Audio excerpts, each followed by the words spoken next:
Yes, it is one of the good question, है ना, बहुत अच्छा क्वेश्चन है। जैसे कि कुछ एग्जांपल लेते हैं, है ना, कुछ एग्जांपल लेते हैं। एक बात है क्या कि दो भाई है, कितना भाई है, दो भाई है ना भाई जी, बच्चे लोग भाई भाई की कहानी है। लेकिन भाई में बात क्या है कि सर ये जो दोनों भाई है, दोनों का बर्थडे, जो बर्थडे है ना, बर्थडे पार्टी, वो सेम डे है ना, हो सकता है सेम डे है बर्थडे पार्टी। हम क्वेश्चन के अनुसार से ही बात करेंगे, सेम डे बर्थडे पार्टी है। लेकिन क्या है कि ये जो पहला वाला भाई है ना, दो भाई बोला गया ना, दो भाई है, ये पहला वाला भाई है, मान लेते हैं सर 2015 में जन्म लिया है, और जो दूसरा वाला भाई है ये 2016 में जन्म लिया है। तो हम क्या कहना चाह रहे हैं कि दोनों भाई में 1 साल का गैप है, लेकिन दोनों सेम दिन जन्म लिया है, इसलिए बर्थडे सेम है। ओके, समझ में आ गया। अगर एज का बात करें तो ये 1 साल बड़ा होगा, 1 साल छोटा होगा, यही ना, यानी 1 साल का गैप रहेगा। ठीक है। हम ये बात क्यों कर रहे हैं, हम ये बात इसलिए कर रहे हैं क्योंकि कल हम लोग पढ़े थे क्या, याद कीजिए, कि अगर हम कभी भी सम करते हैं, सम ऑफ टू कॉन्सिक्यूटिव नंबर, लगातार संख्या, तो वैल्यू कितना आता है बताओगे। जैसे कि आप कोई भी एग्जाम्पल लो, 7 + का 8, ये कितना होता है बताओ। बता सर 15, ये क्या है, ऑड है। अच्छा जी, कुछ और देते हैं एग्जाम्पल, जैसे कि 22 + का 23, लगातार संख्या है, ये कंटिन्यूस नंबर है, ये कितना तुम्हारा रिजल्ट होगा, ये तुम्हारा होगा 45, ये भी तुम्हारा क्या आया, ऑड आया। 100% ये बात श्योर है कि जब भी हम कंटिन्यूस नंबर को ऐड करते हैं तो डेफिनेटली जो रिजल्ट बनता है, दो कंटिन्यूस नंबर को ऐड करते हैं तो डेफिनेटली जो रिजल्ट बनता है वो बनता है ऑड। इसी पर एक क्वेश्चन सेट किया हुआ है, आइए बात करते हैं। हालांकि इसको हम मैथमेटिकल तरीका से बताएंगे आप लोगों को, ताकि ये ज़्यादा डिटेल में समझ में आवे। टू सिबलिंग्स मतलब भाई बहन, आप बोल सकते हैं भाई भाई या भाई बहन, जो भी है, दोनों भाई बहन है, Martin and Maria were born exactly 1 year apart, बिल्कुल 1 साल के गैप पर जन्म लिया है ना, 1 साल के गैप पर जन्म लिया है। Okay, today they are celebrating their birthday, लो भाई आज लोग सेलिब्रेट करेंगे happy birthday to you. Maria claims that the sum of their age is 112, लेकिन मारिया कहना है क्या कि हम लोग का जो एज का जो सम है वो है 112 साल। क्या ये सही स्टेटमेंट है या गलत है ना, बात करेंगे इसके बारे में। इज दिस पॉसिबल, वाई और वाई नॉट, क्या ये सच में पॉसिबल है। तो सबसे पहला बात कि ये पॉसिबल तो नहीं है। आइए हम मैथमेटिक्स के अनुसार से बात करेंगे, उसके बाद आप लोग बताएंगे जो इस चैप्टर के अनुसार से था डायरेक्टली कैसे आ सकता था।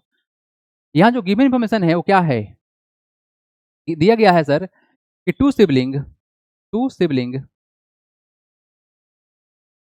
टू सिबलिंग वर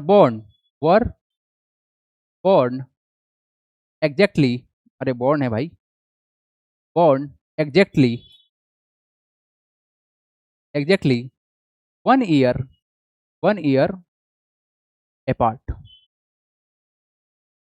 ठीक है, यहाँ पर दो सिबलिंग हैं, भाई बहन हैं, क्योंकि तुम्हारा क्या है, तुम्हारा 1 साल अपार्ट है, मतलब उनका गैप जो एज का है वो 1 साल अपार्ट है। तो हम क्या करते हैं कि यहाँ पर हम किसी एक को ना छोटा और किसी को बड़ा मान लेते हैं, तो लेट कर लेते हैं, लेट द यंगर जो ब्रदर होगा, यंगर जो होगा यंगर, तो हम क्या करते हैं मारिया को यंगर मान लेते हैं, लेट द यंगर होगा ना यार, ये अंडर लिख रहे हैं हम,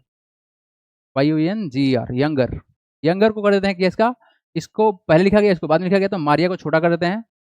late the younger age, Maria है ना, यस, यंगर एज भी, younger age of, let the younger age of sibling, younger age of sibling बोला गया है तो वहीं लिख देते हैं sibling, SIBLING sibling, be x year मान लिया गया, जो छोटा वाला जो सिबलिंग था उसका 1 साल है, एंड द एल्डर, जो एल्डर है, एल्डर, तो हम एल्डर को मान लेते हैं मार्टिन, एल्डर है, बड़ा है ये, है ना, Martin, let the elder age of sibling be. अब बताओ 1 साल, 1 साल बड़ा मतलब कितना, x + का 1, इतना साल का होगा जो बड़ा भाई होगा या बहन जो भी होगी वो 1 साल बड़ा होगा। तो हमने पहले वाला को छोटा वाला को x माना है, दूसरा वाला कितना हो जाएगा, x + का 1 हो जाएगा, क्योंकि 1 साल गैप बोला गया है। अच्छा,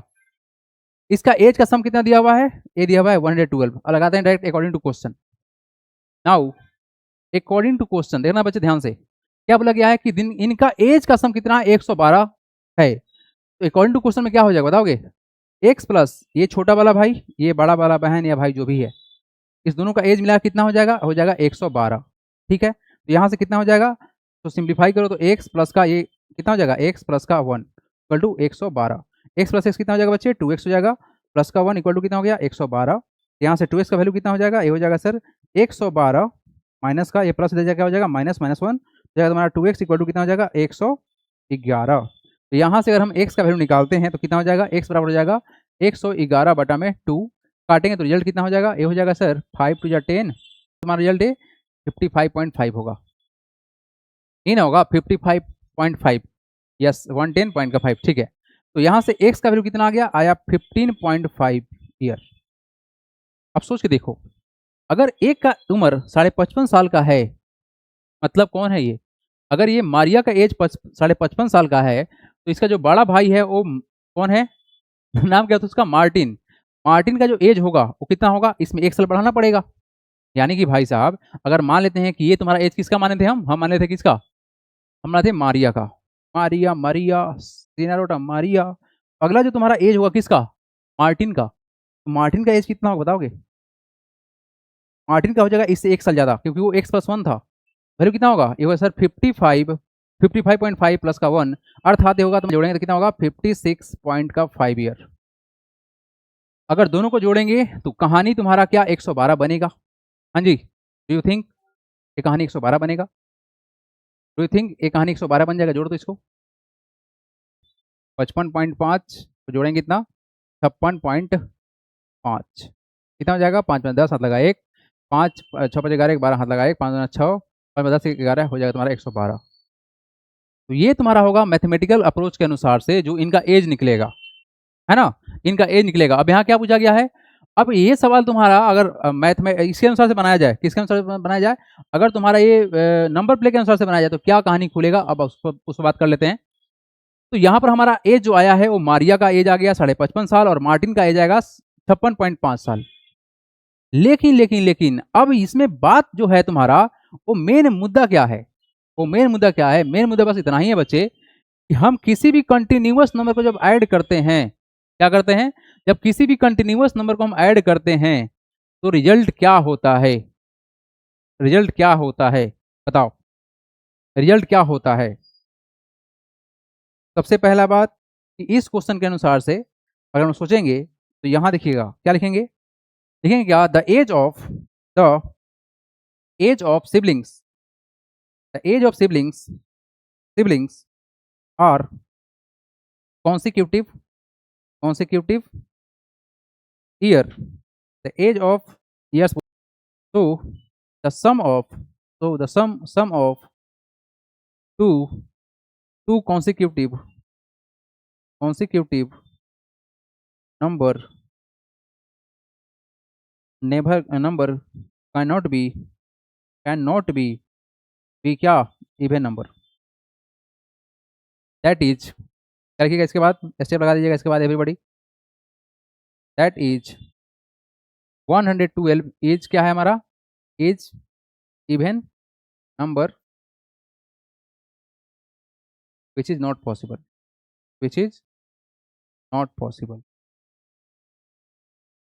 हो गया। मेन कहानी बस इतना ही था ये तो तुम्हारा था कि अगर हम क्वेश्चन को सेट करते हैं तो क्या बनेगा। यहाँ पर देखो ध्यान से यहाँ पर भी वही कहानी बना है ये नंबर लगातार बना है बच्चे x है और x प्लस का 1 है तो यहाँ तुम्हारा लगातार संख्या बन रहा है ये भी तुम्हारा समझने के लिए था है ना लगातार संख्या बन रहा है ये नंबर है उससे एक ज़्यादा है तो हमारे पास सिंप्लीफाई करने पर आया है 55.5 और उसमें 1 साल बढ़ाएंगे तो 56.5 आएगा ये तुम्हारा छोटा और बड़ा भाई का एज आ गया। और हम जानते हैं क्या है नंबर प्ले में कि अगर किसी भी लगातार संख्या को ऐड करेंगे तो रिजल्ट क्या होगा सर आंसर इवन में आया है लेकिन कॉन्सिक्यूटिव से हम लोग तो ऑड आता है बिल्कुल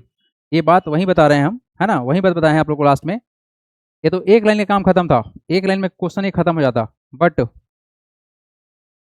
the answer will no because the sum of two consecutive numbers can not be 112 ठीक है। चलिए बच्चे लोग यहाँ पर जो कंडीशंस था बस इतना ही जाना था कि ये जो एज का जो इनका जो आएगा ईयर्स वो कॉन्सिक्यूटिव होगा लगातार होगा एक होगा 10 साल का तो 11 साल का होगा the age of the siblings are consecutive years so the sum of the two consecutive number can not be even number that is 112 is even number which is not possible. यही बात था तुम्हारा बस इतना ही बात था। तो इसके थ्रू अगर तुम बनाओगे तुम्हारा एज वाकई में आएगा 55.5 साल है ना कितना आएगा तुम्हारा ये 55.5 साल आएगा राइट। तो अगर हम लोग यहाँ पर देखते हैं ना तो चाहते तो हम यहीं पर कंक्लूड कर देते लेकिन ये कंक्लूजन तुम्हारे मतलब ये जो तुम लॉजिक पढ़े हो लगातार संख्या को ऐड करने वाला, वो ज़्यादा आसान रहेगा, तो आप इसको एग्जाम में लिखा जाना। बाकी तुम चाहो तुम यहाँ तक दिखा देना, उसके बाद ये वाला लॉजिक लगा देना, है ना, क्योंकि कंटिन्यूअस नंबर बन रहा है। आ जाइए नेक्स्ट पार्ट पे आइए। आइए यस, 7th नंबर क्वेश्चन में क्या बोला गया है, fill in the blanks with odd और इवन। अच्छा, या तो ऑड होगा नहीं तो इवन होगा। फर्स्ट क्वेश्चन में क्या बोला गया है, the sum of odd number, है ना, क्या है तुम्हारा ये, the sum of odd number of odd numbers. क्या बात है, ऑड नंबर है और ऑड नंबर्स है, मतलब ऑड टाइम्स तक है। अच्छा जी, मान लो तुम्हारा 3 है, 5 है और 7 है, तो इसका रिजल्ट कितना आएगा। देखो ये सभी ऑड नंबर है और कितना बार है, 1 2 3 बार है। कितना बार बच्चे, ये टोटल 3 बार है, 3 टाइम्स है ना। यही बोला गया क्या कि अगर हम लोग जैसे एग्जाम्पल देखो और एग्जाम्पल देखो, इसी का एग्जाम्पल देखो, जैसे मान लेते हैं कितना, हम मान लेते हैं सर 7 है प्लस का 9 है, सभी हम और नंबर लेंगे, 11 है प्लस का तुम्हारा 15 है प्लस का तुम्हारा ये मान लेते हैं कुछ और नंबर मान लेते हैं, 4 हो गया, एक और नंबर कोई ले लेते हैं, लेट सपोज कि 3 है, हमारे पास ये नंबर है, तो इसका सम देखो ध्यान से कितने टाइम्स है जी, सारे ऑड नंबर्स हैं, ऑल आर ऑड नंबर्स, 1 2 3 4 5, ये 5 टाइम्स है, ये मतलब ऑड नंबर्स है, ये ऑड नंबर है, ऑड नंबर्स टाइम है ना। तो यहाँ से सम को देखो कितना हो रहा है, 3 प्लस का 5 8 प्लस का 7 15 होता है, ये तुम्हारा क्या आया, ऑड आया। यहाँ भी चेक कर लेते हैं एक बार ना, चेक कर लेते हैं, देखो ध्यान से क्या होगा, 11 प्लस का 9 20 हो गया, है ना, और 15 प्लस का 7 कितना हो जाएगा, 22 प्लस का 3 25, ये कितना होगा रिजल्ट तुम्हारा 45। तो बच्चे लोग बताओगे क्या रिजल्ट आएगा, अगर हमारे पास में ऑड है, ऑड नंबर है और ऑड नंबर्स तक है, इसका सम कितना होगा, ये होगा सर ऑड होगा। बोलो जी, लॉजिक समझ में आया कि नहीं आया, ये आप लोगों को पिछले दिन क्लास में लॉजिक दिया गया था, इसका कॉन्सेप्ट दिया गया था, बताओगे आप लोग एवरीबॉडी, यस ऑड नंबर आएगा। ठीक है, आइए, तो ये हम लोग का लॉजिकल था, सिंपल था बात। आइए सेकंड क्वेश्चन में देखिए क्या लॉजिक सेट किया जाएगा। सेकंड क्वेश्चन में क्या बोला गया बच्चे, सेकंड नंबर क्वेश्चन में बोला गया है the sum of even number of even numbers. अच्छा, इवन नंबर है और इवन नंबर्स मतलब इवन टाइम्स ही है, तो क्या कहना है सर, जैसे मान लीजिए कि 2 है 4 है और 6 है और 8 है, ये इवन नंबर है और ये 4 बार है, तो सम कितना होगा बताओ, इवन नंबर है और इवन नंबर्स है, 2 4 6 6 12 और 8 20, ये 20 हो जाएगा, ये इवन नंबर आएगा, ये तुम्हारा रिजल्ट क्या होगा बच्चे, इवन ही होगा, इसमें कोई डाउट नहीं होना चाहिए। अगला क्वेश्चन सामने है, क्या बोला गया है इसमें, sum of even number of odd numbers, sum of even number of odd numbers, what is this, sum of even number of odd numbers. अच्छा ठीक है, इवन नंबर है लेकिन ऑड टाइम्स है, जैसे कि मान लो तुम्हारा कितना है 6 है प्लस तुम्हारा 8 है और जैसे तुम्हारा ये 14 है, हम मान लीजिए सभी इवन नंबर है लेकिन ऑड टाइम्स है, सम ऑफ इवन नंबर 1 2 3, ये तुम्हारा 3 बार है, ऑड है, ऑड कितना हो गया, ये संख्या 3 है इसलिए बोला गया ऑड टाइम्स, लेकिन नंबर क्या है, इवन है। Sum of even number of odd numbers में 1 2 3 आ गया, 3 बार रखा गया इसलिए ऑड नंबर है ये, और सभी इवन नंबर है, जोड़ो कितना हो रहा है, 8 प्लस का 6 कितना 14, 14 प्लस 14 तो होगा तुम्हारा 28, 28 आया, इवन नंबर होगा, ये भी तुम्हारा क्या होगा रिजल्ट, इवन नंबर ही होगा। अगला क्वेश्चन देखिए, हालांकि इवन नंबर को हम कितना बार भी ऐड करते हैं रिजल्ट इवन ही बनता है, ये तो आसान बात था। Sum of odd number of even numbers, sum of odd number of even number, अगर हम ऑड नंबर को इवन टाइम लिखते हैं, जैसे कि एग्जाम्पल देखो 3 प्लस का 5 प्लस का 7 प्लस का 9, ये लिखे हमने कितना 4 बार लिखा, 4 होता है इवन नंबर, तो यही बोला गया ऑड नंबर है लेकिन इवन नंबर्स है, इवन टाइम्स है, तो कितना होगा 3 प्लस का 5 8 प्लस का 7 15, 15 प्लस का 9 कितना हो जाएगा 24, ये तो इवन नंबर आ गया, तो तुम्हारा रिजल्ट क्या बनेगा, इवन बनेगा। डन, ये एक्सरसाइज हो गया आप लोग का कंप्लीट। अब यहाँ से हम आगे बढ़ेंगे, हाँ जी।